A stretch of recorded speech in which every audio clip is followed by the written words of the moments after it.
You start with kindness towards yourself, and then you widen that circle further and further out. And some parts of yourself maybe are already likable and other parts maybe not, but then you can slowly by practicing again and again, you can widen it. And of course, if you don't like yourself, then there's no way you can really like others. So you gotta start where you are. I'm way too much focusing on myself, and either I'm good or that I'm bad or something. Can I actually just practice for whoever is watching, just as a gift? Hey dancers, welcome to the show. I'm Julie and I'm your host today on this episode of Broche Banter.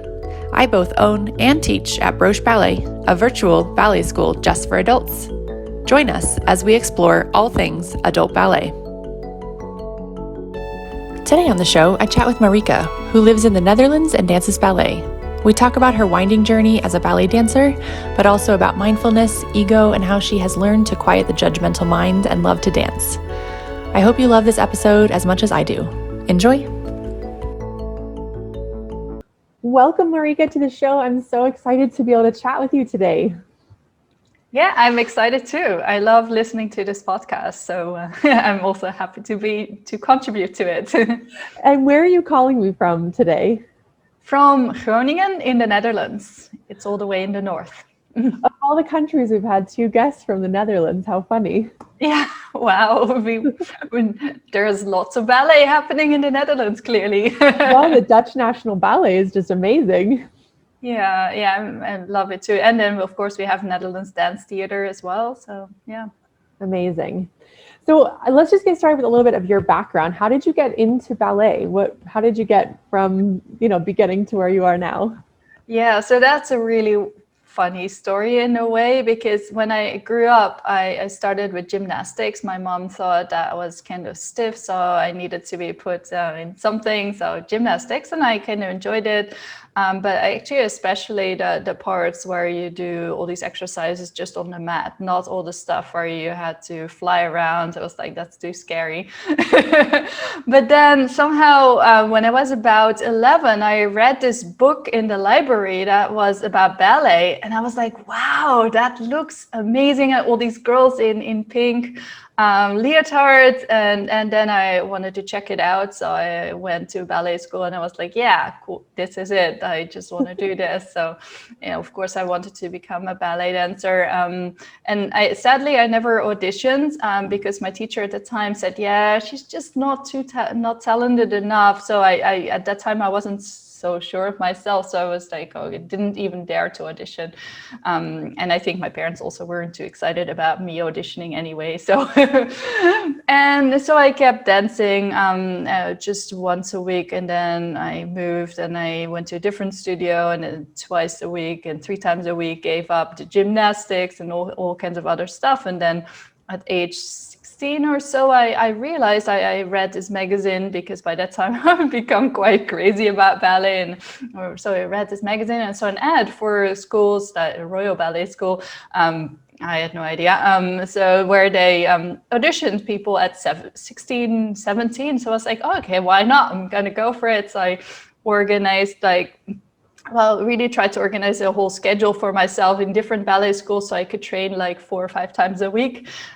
Traveled from where I lived to Amsterdam, like 45 minutes by bus and all of that stuff. And I went for it. I didn't make it in, which is very sad. But the good thing, maybe in a way afterwards, is that I still continued dancing, and in a way it was freedom, because now there was no longer this pressure that I needed to be something and I needed to be good enough to make it, and I could just dance. And in that time I also got to participate in, I just somehow always managed to create my own performers opportunities. So I got into various competitions where I choreographed my own solos, and I made up performances with my friends where I choreographed the thing, and that kind of stuff. So over the years I've kept dancing, and then when I moved to the US for my PhD, I was very, very happy that their adult ballet was way more serious than in the Netherlands, because in the Netherlands you have the professionals on the one side, and there you have to audition, and you basically, as a mere mortal, you can't get close to it. And then you have the amateurs, and they just hop around some music, and well, I mean, not completely all schools, but most of the schools, like, they maybe have one adult ballet class a week, and it's more like just a social thing. Yeah. Yeah, so then in the US, there were so many more serious adult ballet schools, so I really got into it. And now I'm very glad that having moved back to the Netherlands, I found also a school where I can dance like every day of the week, almost, if I wanted to, as an adult. And yeah, just do it at a pretty decent level. So that's pretty fun. That's awesome. I love how many opportunities you've created for yourself over this period of time. Like, it's one of those things where it's definitely very easy to think there's no opportunities, and maybe there aren't any opportunities, but you can make them. You can seek them out. You can sit all your friends down and perform for them. You can you can make it happen if you really want it. Yeah, that's totally literally what I did when I did last year in the US. I worked at Princeton, and there I collaborated with the Princeton Ballet. That's a student dance company, and I just said, okay, I'm gonna do a couple of numbers, and you guys do some things, and then we have a performance, and we just invite people in the studio. That's it. And it was actually a pretty awesome way to celebrate my leaving Princeton, going to the Netherlands. So yeah. That's amazing. And so we had an episode about mindfulness a while back, and you and I talked a while about that. You've even published a paper about mindfulness and ballet. When did that come into the equation? When did that enter your world? Right. So for the longest time, those were separate things. So even as a little girl, I remember being fascinated by meditation, and I wanted to meditate, even having no idea what it was. Like, I was maybe about 8 or so at the time. I started to get curious into it. But how did you even know about? I mean, at 8, who knows about meditation? Did you read it in a book? How did you even know that was a thing you could do? Yeah, no, it was the mother of a friend of mine. She would practice meditation, and somehow I found that really fascinating. It's really weird, but yeah. So yeah, and I started really learning about it from books, as I do. And then I eventually went to a meditation center, and at age 17, 18, and learned it more properly. And then it was just a part of my life, which I really felt was very helpful for me to gain sanity, and also to have something to, well, I think my first motivation was really like, well, we always are talking about, you need to be nice and you need to pay attention, but you don't get to learn how you do these things, how you cultivate kindness and compassion, how you learn to pay attention, because those are all skills and you can develop those, but you don't actually learn how to do that. You just get rules, but yeah, that doesn't really help. So that's how I got fascinated by meditation, which in the way I practice this is part of a Tibetan Buddhist tradition that really helped me to cultivate those things, and then eventually also went more into the whole Tibetan Buddhist worldview, and it made a lot of sense to me. But then eventually I also started to see parallels in especially also when I'm a neuroscientist, so I study the human mind, which then also as a separate path went into this. And then I started to realize there were parallels between the way you are training your mind and body as a ballet dancer and the way I was training my mind in my meditation practice. And then I was like, oh, that's interesting, because I feel like for me, ballet it's really interesting to try to figure out how your body works, which is part of ballet, of course, but it's also really interesting to see how it changes your mind, how when you move with a certain intention, it makes you feel different. And also, in a way, your body can't lie. Your teacher can often tell how you're feeling from just the way you're moving. And the other hand, like this was really interesting. It just happened yesterday. So when we were having this rehearsal, I had just taken an exam from my students, and it was very stressful because all the students were very stressed and they were sending me all these panicky messages, and so I was completely stressed because of this. And then I went to the class and I was stressed, and then slowly as I progressed through the class, you move your mind to a completely different place, and there's, even if you wanted to, like, you couldn't just focus on all the stress and the other stuff that's happening and that you have to deal with, and you're just there at that moment and trying to figure out how to best move your muscles and remember the combination, and also have some amount of expressiveness to the extent possible, and then I felt so much better afterwards, and yeah, that's really for me one of the interesting insights, is that I start to think about that a little bit more. So I've even developed a kind of a workshop on mindful ballet at some point, where I really brought those two together. So yeah, somehow those two strands are starting to merge. So like where we would do pliés and tendus and the whole normal ballet sequence, but we would really there would be no mirrors, there would be no lines, there would be really more going inside and like, how does this make me feel? And like, for example, with a tendu, I would plant the image of like, we're actually caressing the earth, and with the rond de jambe, we'd be like feeling about moving outwards and moving inwards, and how does that make your mind sort of feel? Sort of really exploring the feeling dimension of ballet a lot more than the way it looks.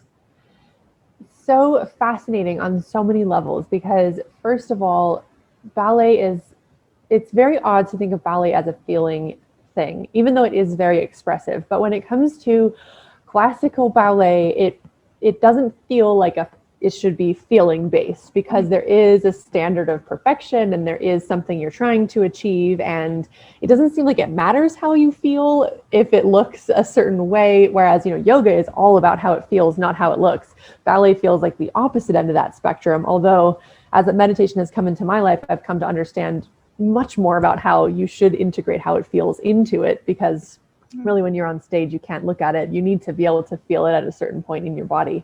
But it's very fascinating and interesting how they can come together. I like that you even think about some concepts of yoga. They talk about the earth and of the energy lines, and trying to overlay that onto something that seems so cut and dry. I don't know. It's very interesting. Yeah, and it's interesting because for me, ballet has been primarily always about that. I've always been somehow naturally really focusing on the expression part. Maybe that's also the thing I find easiest. And then, because the part where I focus too much on the lines, I get totally frustrated. I look at myself in the mirror, I'm like, no, it's horrible. So yeah, ain't that the truth? Exactly. So as a ballet dancer, personally, definitely have a lot of perfectionism going on, and many of our fellow dancers have perfectionism going on. So it became very odd to me to enter into the meditation world, where you're talking about accepting yourself and accepting who you are right now, while at the same time trying to improve. Whereas I felt like I originally had taken ballet as all about like, you're wrong, you're bad, you need to be corrected, you need to be fixed, there's nothing good about what you're doing. And that was like how I entered the ballet world. And then over time came to discover that the more you accept where you are now, the more amenable you are going to be to changing it over time. But if you're only just denying everything about what you're doing right now, then it actually makes it very difficult in your mind to even be open to receiving information. Yeah. And I think also it makes your body very tense when you're just in the overcritical mode, and it makes you makes you probably also not a nice student for the teacher to work with. So for me, it's also really, in a way, it's the other way around. So I feel like my meditation practice really helps me to cope with that judgmental mind a little bit more, and to be like, oh, wait a minute, we're going in the judgmental mind now. So, okay, can I let this go? Can I, and see it as an experiment? And I'm still like, of course, struggling with it. And then with especially like, seeing certain parts of my body, and then I'm like, man, my legs, they're horrible, my feet even worse. And then but then at the same time, like, well, can we do an experiment? Can I actually try to love my legs? Because in the end, well, they still allow me to move, right? And still, even sometimes people say that they love my dancing. So there's something that's good, that's working. So it's also for me a challenge to try to widen my circle of kindness to even the parts that maybe I'm just like, I don't like. And that's actually very like a Buddhist practice very much as well, which is, you start with kindness towards yourself, and then you widen that circle further and further out. And some parts of yourself maybe are already likable and other parts maybe not, but then you can slowly by practicing again and again, you can widen it. And of course, if you don't like yourself, then there's no way you can really like others. So you got to start where you are. Yeah. One question I have for you that's just a genuine question that I don't have like even my own, I'm still trying to understand it, is this in the beginning when I was learning ballet, and still the word ego comes into it sometimes, and a teacher will say, don't have an ego, take your legs lower to practice turning it out. And I think to myself, how could I have an ego? I'm terrible at everything. I feel like I'm terrible at everything. What is this ego sense? And then I don't know, I'm sort of kind of trying to re-understand the word ego and re-understand, maybe it's a side of insecurity, can also be ego. What is it? Do you have any thoughts on that? What is your thoughts on that? I'm very curious to know how it fits. That's a fascinating question. And for sure, also the feelings of, from a Buddhist perspective, I'm now speaking, the feelings of I'm worthless are also very much ego going on, because ego from a Buddhist perspective, again, so this is not necessarily the psychological perspective, but it would be like overemphasis on yourself rather than being completely self-centered. And being self-centered can be I'm the greatest ever, but it could also be I'm the worst ever. Whereas if you're able to step outside this narrow self-focus and being much more like open. So I had this realization, I think this summer somehow, that I was like, oh wait, I'm way too much focusing on myself, and either I'm good or that I'm bad or something.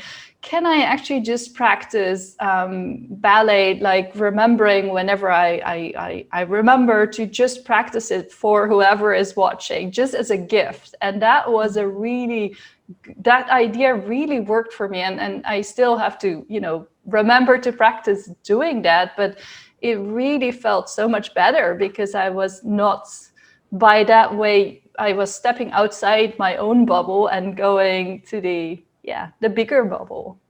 Yeah, that's a fascinating way to think about ego, that it can be either side of that coin, because you think of ego as boastful or overly confident. And I've never ever identified as that side of things, right? The people who are very boastful and think they're good at everything. I'm like, how could I possibly be having ego, right?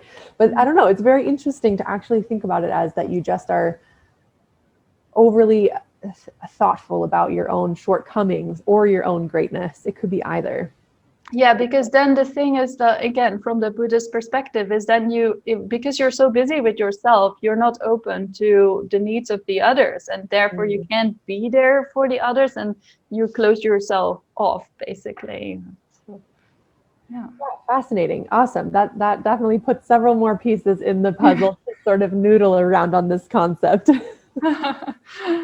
Awesome. It was a great question. It's fascinating. I mean, obviously, as both a teacher and I'm still a student, I feel like I'm still obsessed with ballet as a student, as well as helping other people with their technique. Understanding the reasons why someone would or wouldn't be able to apply a correction are very, very important, myself and others, because sometimes you have to be open to the fact that you need that correction. And sometimes if you're too scared to admit that you need that correction, or admitting that you needed to work on that thing would admit that you weren't as good as you might thought you were, or would mean that maybe you're a failure, or it could mean that you're never going to get it. Any of those admissions or like little pieces, you might totally close off the door to hearing that information because you're afraid of what it's going to mean to you.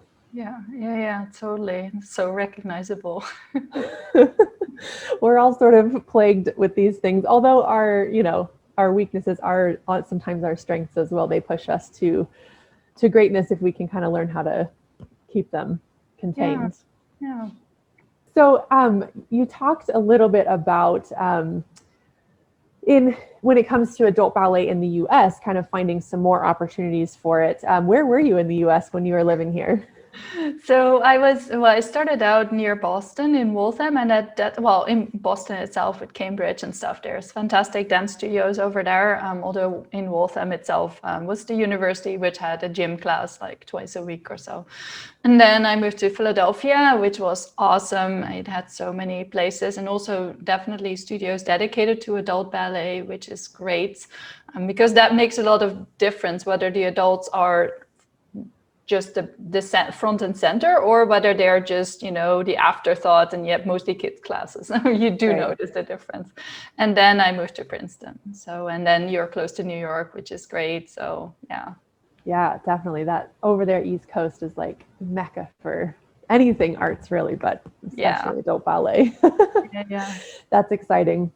And so what are you doing now, right? So we're in lockdown times, and you're in Europe, so you're probably very locked down. What has your life been like this past, I guess it's been almost a year, which is insane to believe. What has this last period of time been like for you? Yeah, it was crazy. So in March, we had our first lockdown, which lasted until I think the 1st of July is when the event, in terms of ballet, the lockdown was from mid-March until the 1st of July, I think. And then it was summer and studios were opening, at least the ones that didn't have a summer break, because some have summer break with the school kids. So I would go to Amsterdam like once a week to do ballet there, and then for the rest do stuff online, which, actually one of the great things of COVID is that we suddenly have access to so many classes online. I mean, I'm used to doing classes online because I travel a lot for my work, and then I would be doing Catherine Morgan's ballet classes in my hotel room in India or in the US or somewhere in a gym. Like I provided probably a lot of entertainment to many gym goers in many countries. They're like, "What are you doing? It's just a kind of yoga." I'm like, "Well, something maybe." Something like that. Anyway, and so then from the beginning of September, then also the school where I train here in Groningen reopened. So we had classes until mid-December, and then we went into our second serious lockdown, and now we're locking down more the lockdown. But for ballet, it doesn't matter. It's basically lockdown until, for now, the 9th of February. We will see what that's like. So then now I'm mostly doing, pretty much just doing ballet classes online. But the good thing of all of that was that I reconnected with my teachers in various places. So I'm regularly training with a ballet teacher in India. And like this morning also, like I try now several days a week, I dance with their local dance company, which are all online. They've been since March, basically not been meeting in person. But it's awesome. He has really good classes. So, and then I also reconnected with a teacher from my time in Princeton, and they started offering online classes. And he's very much focused also on the expression aspect. So he has very good technique tips, but then sometimes he'll also just say something like, really tell the story with your body, or really follow that hand and really move with that arabesque or something. And it's really so inspiring. So that makes me very happy.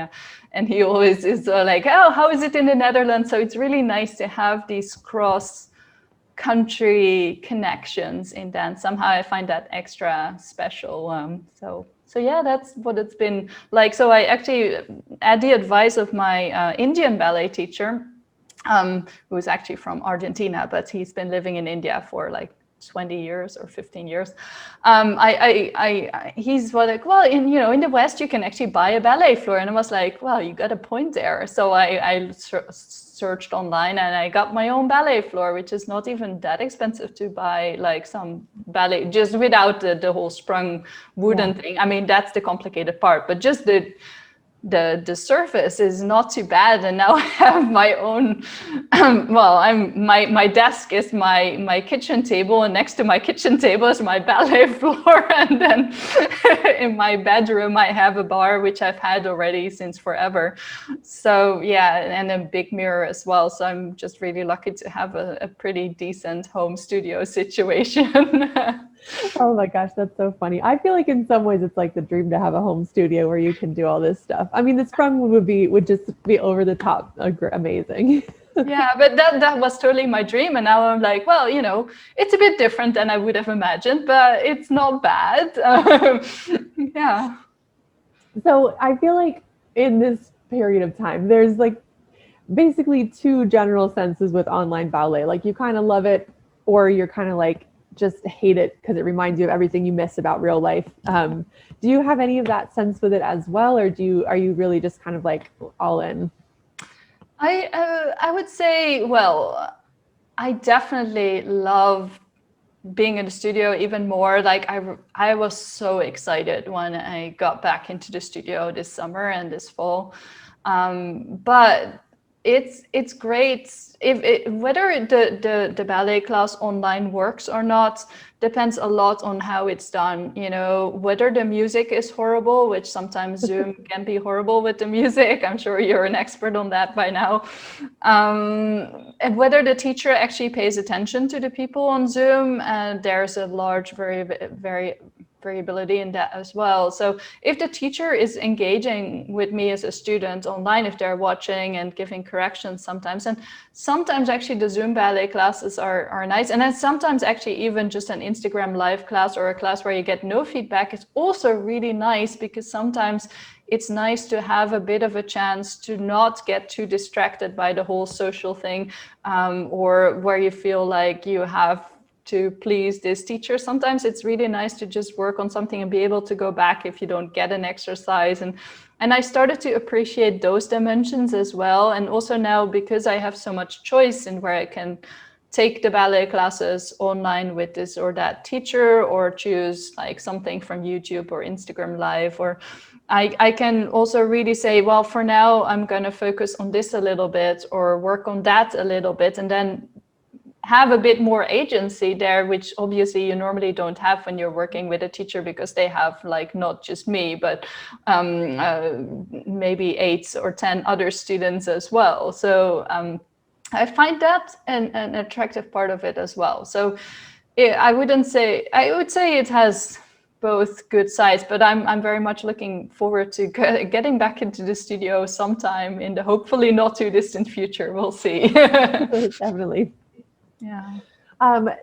When we close out, I like to ask for any last words or advice you have for our listeners who are maybe adult dancers, either kind of like you or anyone out there. What are your kind of last words that you want to make sure you get out into the world today? Oh, that's a beautiful question. I would say the main thing is don't forget to enjoy ballet, because it's so easy in ballet to get a bit caught up in this, like, well, when you're dancing with other people in the studio, I think this dynamic is especially true, that you're comparing yourself so much with others. And I find that I have that a little bit less with Zoom ballet, because these other people are such small squares, you don't really see them very much, depending on how you set up your screen, of course. Yes, and at the same time, when you're doing it for yourself, and I think also one of the beautiful things of ballet is we're all good at something different, and we have all something to give and something to share, and we can enjoy that as well. Yeah, that's really beautiful. It's definitely easy to forget that you're actually here to still enjoy it and to share with the world and to do all of those things and not just to get the perfect fit. Yeah, because in the end, I mean, realistically, as an adult dancer, I'm not really. I'm way too old to be compared to even compare myself to the professional dancers, and I'm never gonna be as good as a professional dancer. But that's okay because I don't have to be. Like they gave their whole life to ballet, and I can do it just for fun. Yep, it can be a part of your life. It doesn't have to be your whole life. Yeah, exactly. And that way I can also do ballet and not wreck my whole body, which many of the professional dancers, unfortunately, they do. I mean, I have the good fortune to also dance in a studio in Amsterdam, which is run by former dancers or current dancers of Dutch National Ballet. And then you get to see, and they're like, yeah, my back is terrible and my knees are hurting, and then at age 35 or so they have to just completely give up, and I can just dance, and I'm 40, and it's actually my body's working fine. It's probably working pretty good, much better than most people of my age that don't do ballet. But yeah, so that's also a good thing, that when you don't do it for a job, you actually probably get to enjoy it more. So. Yeah, very true. Well, wonderful. What a beautiful episode. Thank you so much for your time and for your energy and for all the wonderful things you shared with us today. Thanks for being here. Well, thank you so much for having me on the podcast, and for having this podcast in general, because I find it really, really fun and inspiring to get to virtually meet so many dancing adults from across the globe. Thanks for listening. For more adult ballet, you can dance with us in our online studio with over 20 hours of live Zoom classes each week, including pre-point and point, or our on-demand technique library with structured courses, variations, and recorded live classes. We also offer ballet exams just for adults, including ballet technique, point, and pre-point for individual feedback and guidance. Don't forget to follow our studio on Instagram, YouTube, and Facebook at Broche Ballet. I'm Julie, and this was Broche Banter. Happy dancing!